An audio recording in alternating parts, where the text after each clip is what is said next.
Muy buenas noches, mis queridos cuadernos. Ya estamos aquí nuevamente en Tragicomedia Mexicana.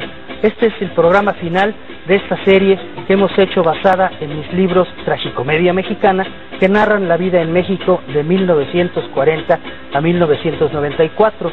En esta ocasión, la última, nos tocará enfrentarnos a los sexenios que van de 1976 a 1982, del 82 al 88 y del 88 al 94.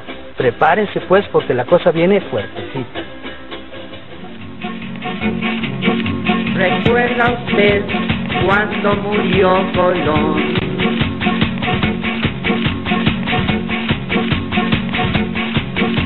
¿Recuerda usted la fecha cuando nació el telón?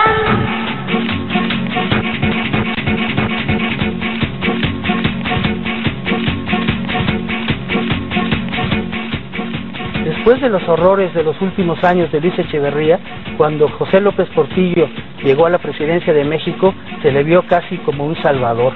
Además, él nos empezó a decir que seríamos del primer mundo, que seríamos ricos, que éramos una potencia petrolera. Por tanto, fue terrible y dolorosísimo cuando él acabó aullando como un perro en la casa que tenía en la Colina del Perro precisamente, y a nosotros nos dejó verdaderamente tendidos en la lona. Vean ustedes.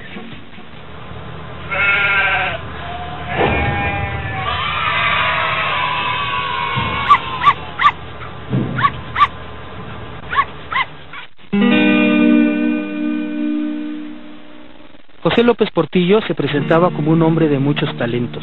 Era abogado, catedrático, escritor, filósofo, pintor, jinete, tenista, karatista, boxeador, atleta y gimnasta, además de nieto del muy regular porfirista y homónimo escritor. Ya presidente, primero anunció que el panorama de devaluación, inflación, desempleo, rumores y desconfianza constituía condiciones críticas, casi histéricas, por lo que pidió una tregua y sorprendió a todos cuando se soltó a llorar por la suerte de los desposeídos.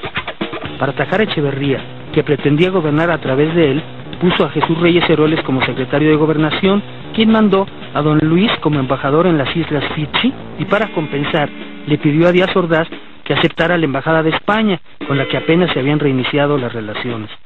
Pero, sin aviso, don Gustavito un día se aburrió y dejó tirada la chamba.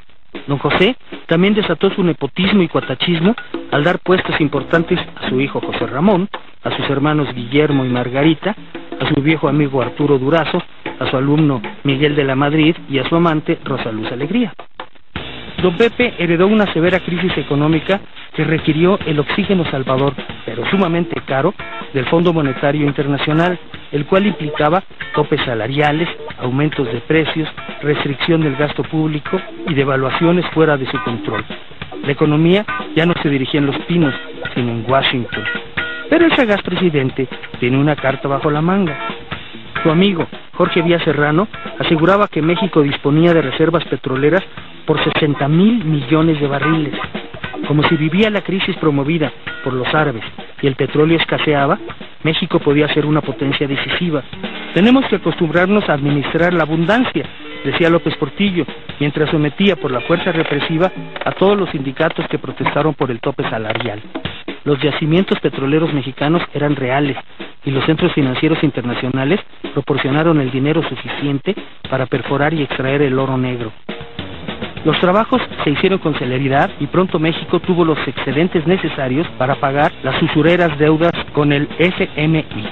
Ya suenan las arcas, se dijo, pero el dinero del petróleo siempre se quedó entre la gente rica, por lo que López Portillo, a quien se veía como derechista y represor de los pobres, procuró crear programas considerados populistas, como Coplamar, fortaleció a la CONASUPO, autorizó a que algunos sindicatos charros abriesen tiendas barateras y anunció que llevaría a la reforma agraria a sus máximas consecuencias. Una gran medida fue permitir que Reyes Heroles diseñase una reforma política que dio legalidad al Partido Comunista y amplió el número de partidos políticos. Eso sí, por ningún motivo el gobierno cedió el control y la calificación de las elecciones. En tanto, el presidente se divertía poniendo y quitando altos funcionarios por puro capricho, como a Reyes Heroles, que también le había servido. Los cambios en el gabinete colocaron a nueva gente en la posibilidad de llegar a la presidencia, como Miguel de la Madrid y Javier García Paniagua, quienes con Jorge Díaz Serrano se volvieron los más visibles aspirantes. Para entonces el auge petrolero era una realidad, por lo que don Pepe quiso conquistar el mundo con un plan mundial de energía. Se sentía poderosísimo, gran estrella internacional, y subestimó las molestias de Estados Unidos, que para nada quería tener un vecino fuerte. Desde mediados de 1979 se reiniciaron las fugas de capital y en 1980, bajo presiones del Fondo Monetario Internacional, se impuso el impuesto al valor agregado, o IVA, supuestamente para abatir la inflación. Por esas épocas ya se decía que la economía mexicana estaba sobrecalentada. En 1981 vino el desastre cuando cayeron los precios del petróleo, lo que aumentó la deuda externa, aumentó el déficit comercial, las exportaciones se desplomaron y la fuga de capitales adquirió proporciones escandalosas. Después aumentaron las tasas bancarias internacionales, crecían los rumores de una devaluación. Los problemas económicos ya eran indetenibles, la fuga de capitales se incrementaba y todo se dolarizaba. La iniciativa privada exigía una devaluación y López Portillo se negó diciendo: defenderé el peso como un perro, con lo cual se ganó solamente que le dijeran el perro. Pero la salida de divisas no paraba, el presidente no hizo caso y se concentró a regañadientes en elegir sucesor, que resultó su alumno Miguel de la Madrid, entonces secretario de Programación, quien lo adulaba hasta la ignominia bajo la asesoría de su joven lugarteniente Carlos Salinas de Gortari. Esto implicó que Díaz Serrano se descobijara y perdiera la oportunidad de ser presidente. Al poco rato, incluso fue eliminado del gabinete. García Paniagua también se molestó notoriamente. Todo esto indicaba una merma severa en el poder presidencial y López Portillo mismo se convirtió en sinónimo de corrupción por su tendencia a aceptar regalitos.